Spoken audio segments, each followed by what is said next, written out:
Hello. Oh my god. So I've been working on this one video script that I was supposed to do this week, but Tuesday came along, which is my upload day, and I realized that I had filmed absolutely nothing and I needed to upload by tonight. So here I am in the family car recording this video because what else am I gonna do? I'm kind of worried because I have no topic. I have nothing planned. All I knew that I was going to talk about the fact that I was desperate to be consistent, so I decided to record this video. So recently I've been contemplating about quitting my job, and I get afraid to say that because my job pays me okay for the qualifications that I have.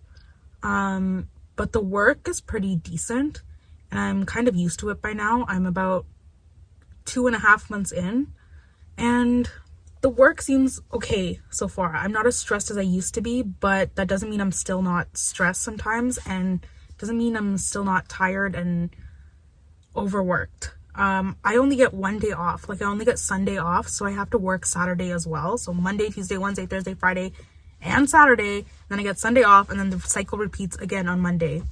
And the way they do this is because it stays within 40 hours because my shifts are like 1 to 6:30, 1 to 7:30.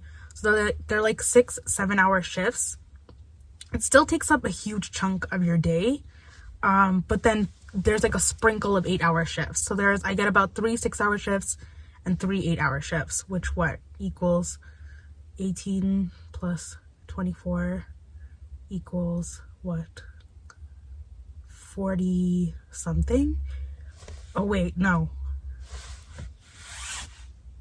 it's less than 40 hours. It's about 37 hours.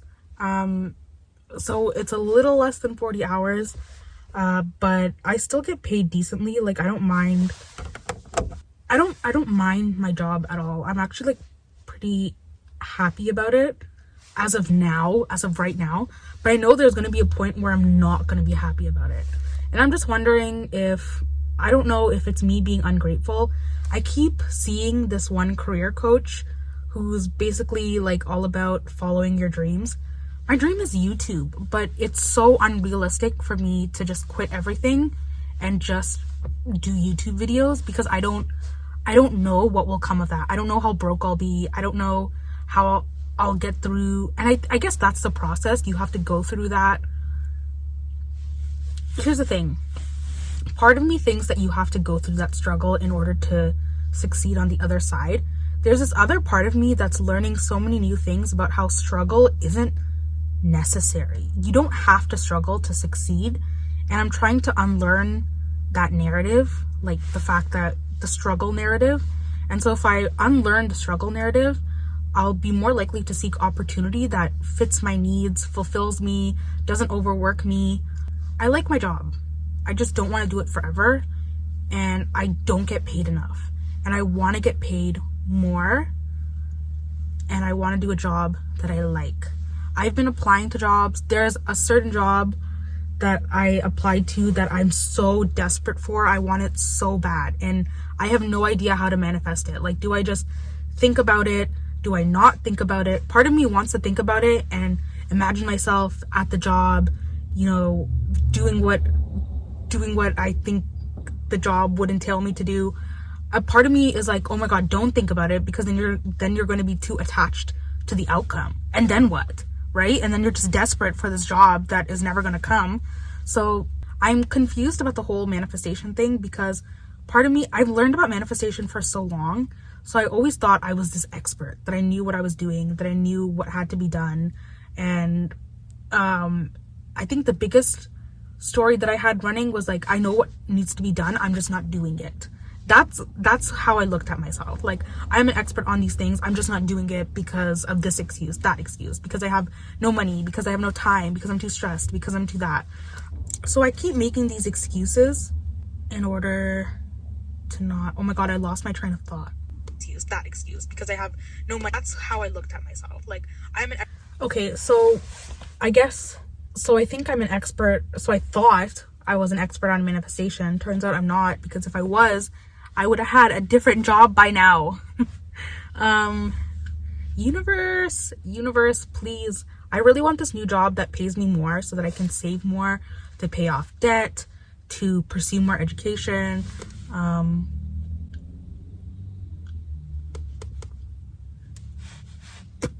I'm gonna try and speak as clearly as I can because my computer died, so I can't record my voice anymore. But anyways, I really, I don't know how many times I'm gonna say this in this video, but I really want to manifest a job, a new job. This one particular job that I applied for would be wonderful, and I'm trying to imagine myself in that job. But the problem is, so half the advice that you see online about manifestation is like, you have to imagine yourself in the job, you have to really feel yourself doing the work.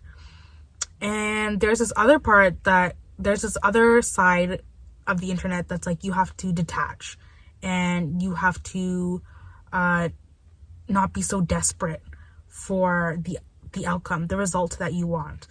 And I guess I'm trying to find the balance. I think both are true. I'm trying to imagine myself in the job, but also I'm trying to also reassure myself that, like, even if that job doesn't come, it's okay. You're going to be fine. There's other opportunities. It's hard though, because it doesn't feel like there are other opportunities. It feels like if I miss out on this one outcome, it feels like I'm missing out on a really cool part or a really cool opportunity or experience. It's hard not to feel like I'm not missing out on something if I don't receive what I want. So I guess part of that is also part of the detachment, that whatever experience I receive instead is still going to be just as good. It's just a matter of how I perceive the situation, how I react to it. Because right now, although my job stresses me out, I still have quite a, I get to sleep in. My shifts are in the afternoon. Hopefully they stay like that. I still have quite a bit of time before and after work. So it's not hard for me to keep up with this upload schedule, which is great because I really like making videos. However,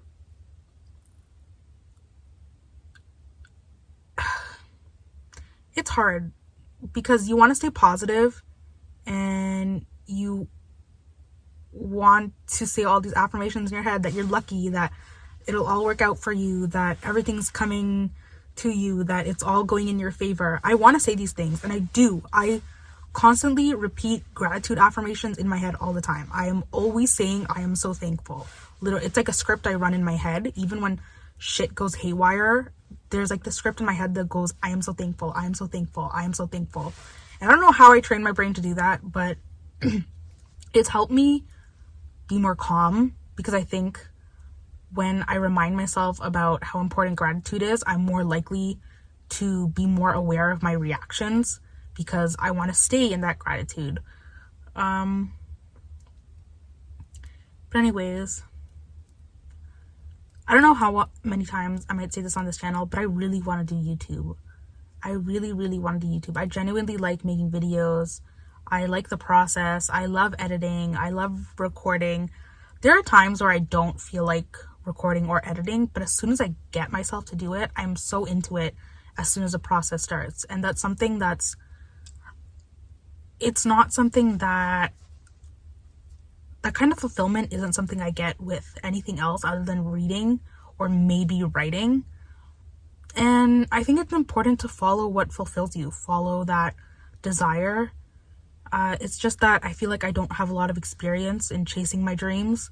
I feel like I've been chasing my dreams, but I haven't really succeeded in the way that I wanted to, which means, an audience, more followers, more subscribers, more views. And because I haven't gotten to that point yet, I kind of feel like this failure, right? Like, I feel like, oh, I'm not really someone who can talk about chasing my dreams because I tried and I failed already, and I'm still trying, and I probably look insane if I tried to explain this to somebody else. So I guess the point of this video is, like, I'm trying to learn how to chase my dreams while also being realistic about what's to come. And that means for a long time I tried doing YouTube without a job. And mind you, I also dealt with like serious mental health issues, so it wasn't like I was just like unemployed and being like, I'm gonna be an influencer.